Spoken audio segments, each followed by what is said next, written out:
Since around 3,000 years ago in Mesopotamia, humans have attributed to the name God countless faces, miracles, and powers across endless religions. But there is a shell in the omelette, my friend. How can the one we call the Almighty, the one and only, exist through so many conflicting stories, traditions, and beliefs? Here, I'm going to share a vision of God, and I'll do so through the lens of logic. And I mean real logic, the one of Pythagoras, trig equations, even good addition and subtractions. Even the slowest among you can follow me. I'm just kidding. If you're watching this video, I'm sure you're smart.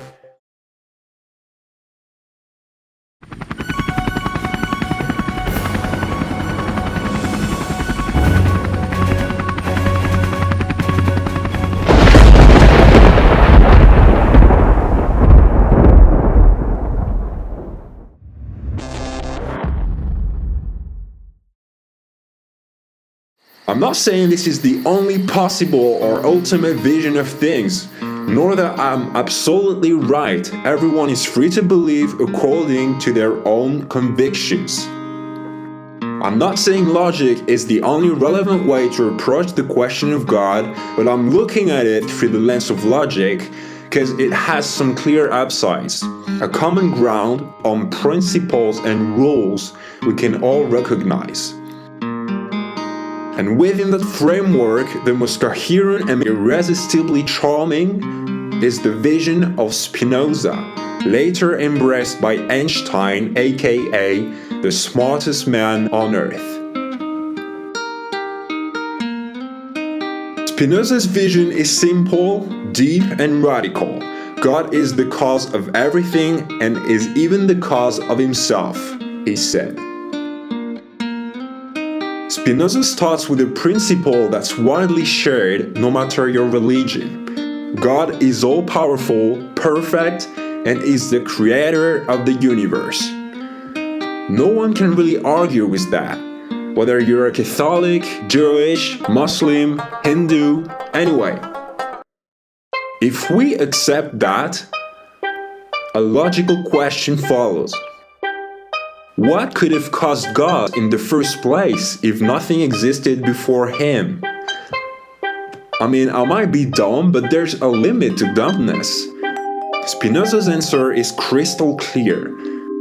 Nothing can cause God, so he must be the cause of himself. But wait, isn't that paradoxical? And you're right. How can something cause itself? The domino analogy.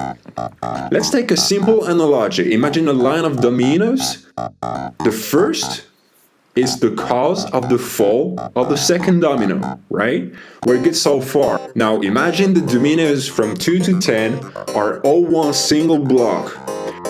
In that case, pushing the first domino means the whole chain falls at once. In other words, knowing the initial cause is to understand all its effects. You could even say that looking at the present already gives you insight into the past and future. That's how Spinoza thinks. But hold up, for him, God is not just the first domino, or even part of the chain. That's a big confusion. God is the whole chain, the total movement, the cause of all, and at the same time, the cause of himself.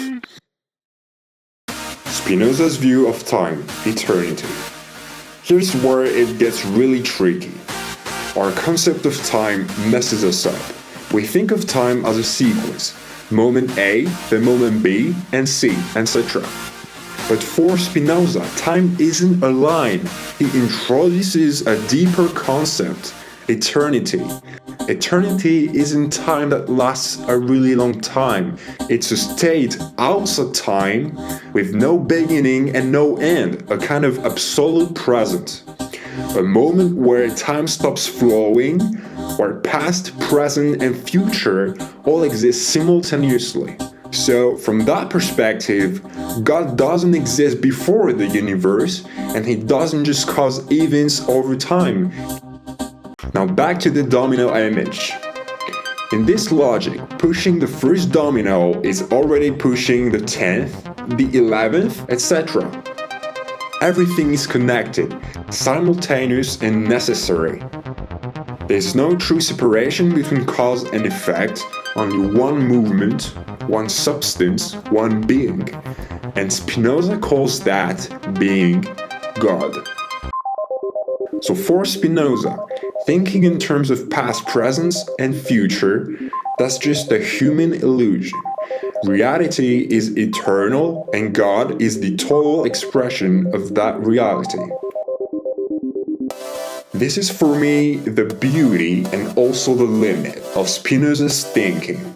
His vision is logical, flawless, and almost impossible to disprove intellectually, but it's also kind of emotionally distant, hard to feel or live out.